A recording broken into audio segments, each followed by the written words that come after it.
আপনারা জানেন যে বেশ কিছুদিন হলে ইন্ডিয়ার সঙ্গে বাংলাদেশের সম্পর্কের একটি টানাপোড়েন চলছে।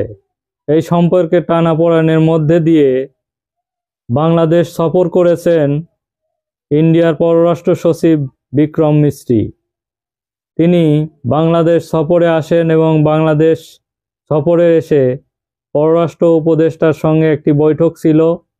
এই বৈঠকে বিভিন্ন বিষয়ে তার সঙ্গে আলোচনা হয়েছে এবং পরে তিনি প্রধান উপদেষ্টা ডক্টর মোহাম্মদ ইউনূসের সঙ্গেও সাক্ষাৎ করেছেন, সৌজন্য সাক্ষাৎ, এবং সেখানেও ওনার সাথে বিভিন্ন বিষয়ে আলোচনা হয়েছে। সেখানে তিনি বলেছেন, পররাষ্ট্র সচিব বিক্রম মিস্ত্রি বলেছেন যে হাসিনাকে রেখেই এগোবে ভারত। এটি দৈনিক আজকের পত্রিকায় অনেকগুলো পত্রিকার শিরোনাম হয়েছে। প্রতিবেদনে বলা হয়েছে, সাবেক প্রধানমন্ত্রী শেখ হাসিনা ভারতে থাকছেন, এটি মেনে নিয়ে বাংলাদেশের সঙ্গে সম্পর্ক পুনর্নির্মাণ করতে চায় দেশটি। এখানে বলা হয়েছে এটি মেনে নিয়েই বাংলাদেশের সঙ্গে যে নির্মাণ করতে চায় এই ভারত মনে করে দেশটি শেখ হাসিনার অবস্থান সম্পর্ক এগিয়ে নেওয়ার পথে প্রভাব ফেলবে না।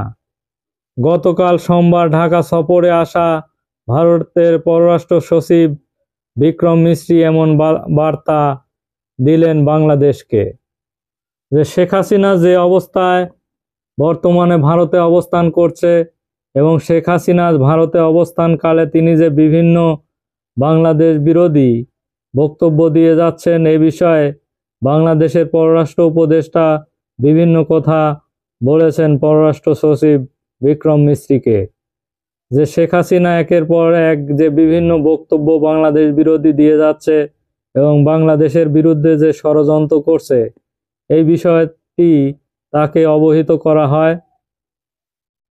কিন্তু ওনারা বলেছেন যে শেখ হাসিনা যে অবস্থায় আছে এখন ভারতে, সে অবস্থা থেকেই বাংলাদেশের সঙ্গে একটি সুসম্পর্ক গড়ে তুলতে চায় ভারত।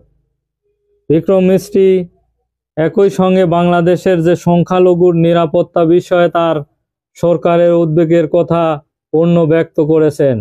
অবশ্যই এ বিষয়ে বাংলাদেশ থেকে পরিষ্কার বলে দেওয়া হয়েছে, সংখ্যালঘুদের নিরাপত্তার বিষয়টি এদেশের অভ্যন্তরীণ বিষয়, এই নিয়ে অন্য দেশের কথা বলা সরকার গ্রহণ করছে না।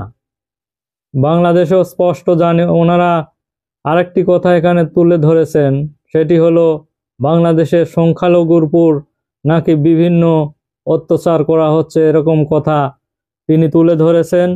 এ বিষয়ে পররাষ্ট্র উপদেষ্টা স্পষ্ট করে বলেছেন যে বাংলাদেশের সংখ্যালঘু হলো বাংলাদেশের একটি অভ্যন্তরীণ বিষয়, তারা আমাদের দেশের নাগরিক, তাদের বিষয়ে কিভাবে নিরাপত্তা আমরা দেব এ বিষয়ে আমরাই ঠিক করব। অতএব অন্য দেশের বলার তো এখানে প্রয়োজন নেই।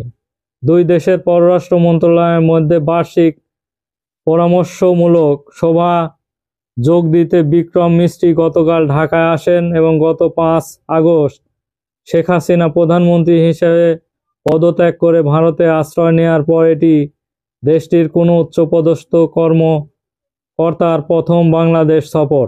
দিল্লি থেকে শেখ হাসিনা রাজনৈতিক বক্তব্য দেওয়া, ভারতীয় গণমাধ্যমে বাংলাদেশ বিরোধী প্রচার, আগরতলা বাংলাদেশের সহকারী হাই কমিশনে হামলা, দুই দেশের ভিসা কমিয়ে দেওয়া, দ্বিপাক্ষিক যে সম্পর্কের অস্থিরতার মধ্যে সফরটি অনুষ্ঠিত হয়।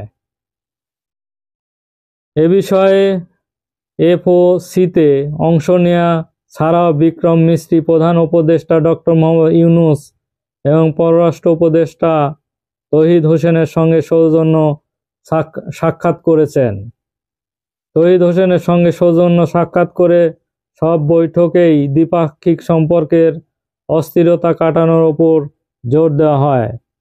বাংলাদেশ এবং ভারত, তবে সরকারি সূত্রে তথ্য অনুযায়ী বাংলাদেশ হিন্দু সহ সংখ্যালঘু নিরাপত্তার বিষয়ে ভারতের মন্তব্য করা, সীমান্ত হত্যা সহ বিভিন্ন বিষয়ে দুপক্ষের মধ্যে মতভেদ কমেনি বলে জানা গেছে।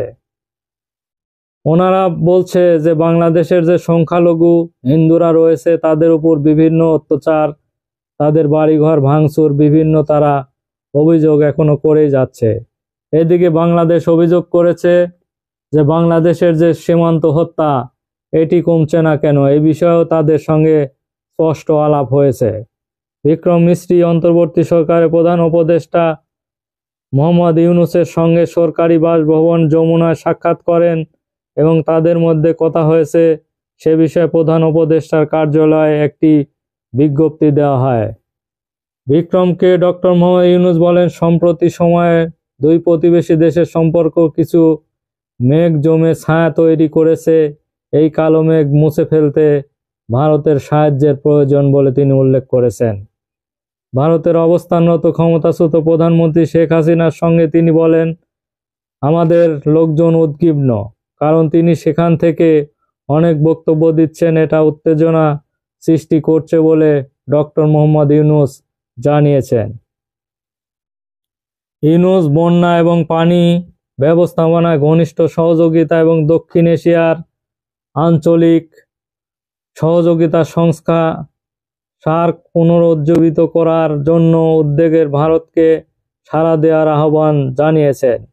বিক্রম মিস্ত্রি দুই দেশের মধ্যকার সম্পর্ক জোরদারে সম্মিলিত চেষ্টা ভারতের আগ্রহের কথা প্রধান উপদেষ্টাকে জানিয়েছেন। বাংলাদেশের সঙ্গে ভারতের সম্পর্ক অত্যন্ত গুরুত্বপূর্ণ এ বিষয়ে জানা হয়েছে এমনটি উল্লেখ করে বিক্রম মিস্ত্রি বলেন, সম্পর্ক বাড়ানো ছাড়া দ্বিতীয় কোনো চিন্তা নেই।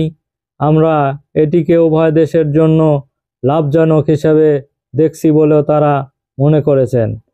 আমরা যেখানে ছিলাম সেখানেই আবার শুরু করতে চাই বলে উল্লেখ করেছেন। ভারত বাংলাদেশ সম্পর্ক নিয়ে গণমাধ্যমে বর্ণনা করা ভারত সরকারের ধারণা এবং এমনটি দাবি করে বিক্রম মিস্ত্রি বলেন, ভারত সরকার ইউনূস সরকারের সাফল্য কামনা করে বলেও তিনি স্বীকার করেছেন। অতএব সর্বোপরি আলোচনা মোটামুটি ফলপ্রসূ হয়েছে এবং বিক্রম মিস্ত্রি বাংলাদেশ সফরে গিয়ে অনেকটা বাংলাদেশ এবং ভারতের যে সম্পর্ক বর্তমানে টানাপোড়েন চলছে এটি উন্নতি হবে বলে আশা করা যায়। ধন্যবাদ সবাইকে।